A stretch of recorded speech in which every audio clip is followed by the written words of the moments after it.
இன்றைக்கி என்ன வீடியோ தெரியுமா? ஒன்றும் இல்லைங்க, என் ஹஸ்பண்டோட சர்ப்ரைஸ் வீடியோ தான் இது. எப்போவுமே 12 மணிக்கு விஷ் பண்ணிடுவேன். மார்னிங் கோயிலுக்கு போயிட்டு சார் 2 பேரும் சாமி கும்பிட்றாங்க, அப்பாவும் மகனும். அப்புறம் குட்டியாக வீட்டில் ஒரு பர்த்டே செலிப்ரேஷன் மாதிரி வைக்கலான்னு சொல்லிட்டு எங்கள் அத்தையை மட்டும் கூப்பிட்டுட்டு ஃபுல்லாக நானே டெக்கரேஷன் பண்ணிட்டேங்க. என் பையன் கொஞ்சம் ஹெல்ப் பண்ணான். ஸோ அதெல்லாம் வீடியோ எடுக்க முடியல, ஏன்னா தம்பியை வச்சுட்டு நான் எடுத்து இது பண்ண முடியாதுன்னு. அவன் பலூன்லாம் கீழே கிடந்ததெல்லாம் எடுத்து எடுத்து என் கையில் கொடுத்தான்.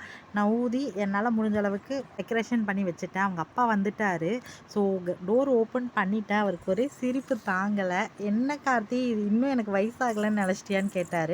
அதுக்கப்புறம் சரி வாங்க வாங்க கேக் கட் பண்ணலான்னு சொல்லியாச்சு. அப்புறம் கேக்கை நான் ஓப்பன் பண்ணிவிட்டு வாங்கன்னு அதை கேக்கை பார்த்தாரு. டேடி இது அவங்க அப்பா, அதாவது அவங்க பையன்தான் அவனுக்கு வந்து ஹெல்ப்பாக கேக் வாங்கினாரா. இது வந்து அவங்க டேடியோட செலிப்ரேஷன், அதனால் அவன் ஃபஸ்ட் டைம் அவனோட காசில் தான் வாங்கினாங்க. ஸோ கேக்லாம் கட் பண்ணிவிட்டு நாங்கள் எப்போவுமே ஃபஸ்ட்டு கேக் கட் பண்ணால் சாமிக்கு வைப்போம். தேங்க்யூ.